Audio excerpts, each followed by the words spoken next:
Adolf Hitler was democratically elected. Or was he? The Nazis' rise to power is often seen as democracy's greatest failure, raising all kinds of extremely uncomfortable questions, not just about the people who voted, but about democracy itself. But is it true? Was Hitler democratically elected? And if so, what lessons can we learn from the mistakes of Weimar Germany that apply to our own democracies today?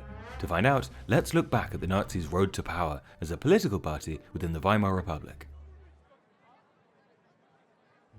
To understand the Nazis' rise to power, it's important to bear in mind that from the very beginning, Hitler and the Nazis are fundamentally against the democratic process. For them, 1920s Weimar democracy is a disease, a weak and corrupt system, forced on the German people after their betrayal at the hands of the Jews, the liberals and the Marxists in the First World War. And it's these same First World War traitors, Hitler believes, who are still pulling the strings of power in Germany. Hitler decides in 1923 that the only feasible way of taking power in Germany is through revolution.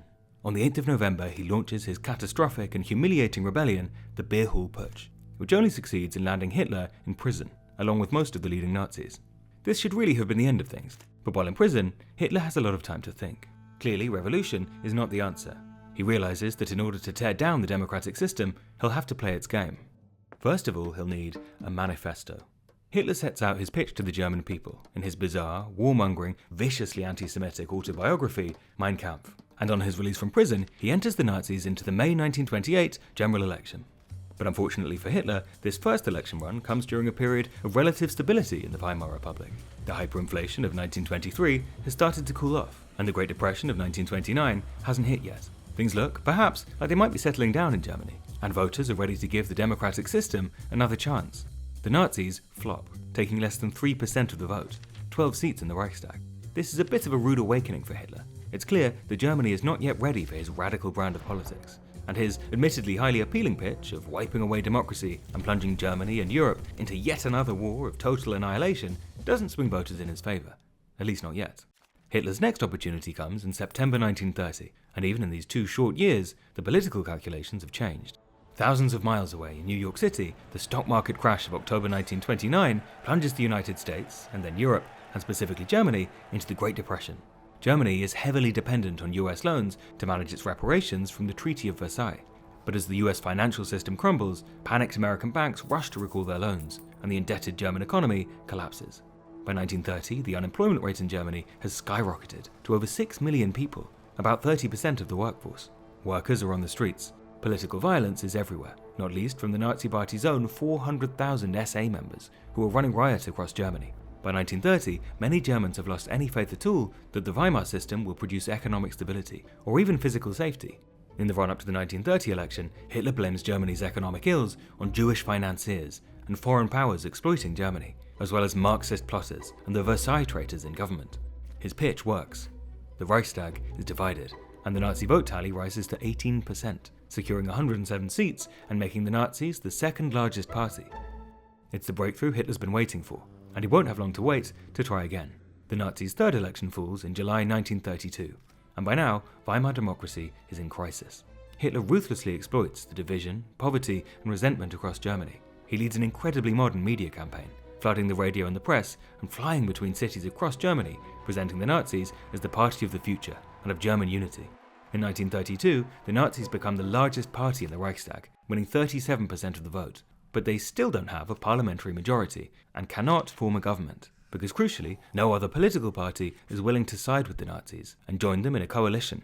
Hitler meets with President Paul von Hindenburg and demands to be appointed Chancellor, despite his lack of majority, but von Hindenburg refuses. Hitler is in turmoil. He's starting to worry that the Nazis' public support may have peaked, and that if Hindenburg and the political classes continue to block his rise to power, his route to the Reichstag could be closing in on him. But the inconclusive election results earlier in the year see another election called for November. This time the Nazis' share of the vote actually drops to 33%. They lose 34 seats. And while they remain the largest party, a coalition is still impossible. The Nazis are being blocked from power, and the Reichstag once again faces deadlock. Meanwhile, political violence on the streets is becoming more and more extreme.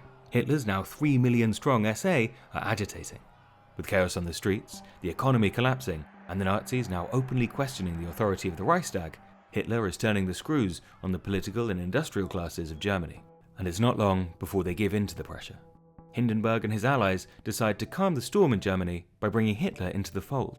They will grant him the chancellorship and try to control him from within the political system, rather than as an outside revolutionary force.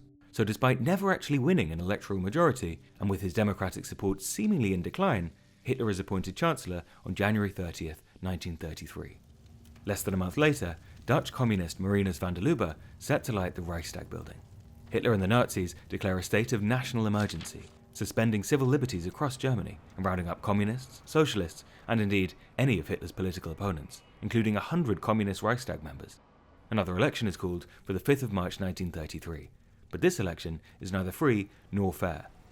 With most of his democratic opponents imprisoned and millions of uniformed SA members flooding the streets on election day, Hitler's Nazis should have a clear run at a democratic majority. But while the Nazis do increase their share of the vote, they still can't win an outright majority. At this stage, however, the results are academic, and with the support of other right-wing parties, Hitler forms a majority government in the Reichstag. He passes the Enabling Act a few weeks later, handing himself the legal authority to rule by decree, effectively ending democracy in Germany, as he'd always intended. So, in the end, was Hitler democratically elected? The answer is, sort of. Hitler and the Nazi Party certainly achieved spectacular successes via the democratic process, becoming the largest and most powerful party in Germany. And the Nazis' voters weren't tricked, as is sometimes said. Hitler was nothing but explicit in his hatred of democracy and his racist agenda. But at the same time, Hitler's seizure of power was not inevitable. The Nazis never won a fair majority in the Reichstag, and Hitler took power at a moment when his support seemed to be in decline. Hitler was able to destroy German democracy from within because the politicians tasked with safeguarding it struck a deal with the devil and allowed it to happen. So, was Hitler's election an indictment of democracy? No, but it is a warning. Any democracy requires protection, and when our politicians and leaders allow fear, complacency, or short-term political gain to override democratic principles, they risk empowering those who would use the system to destroy itself.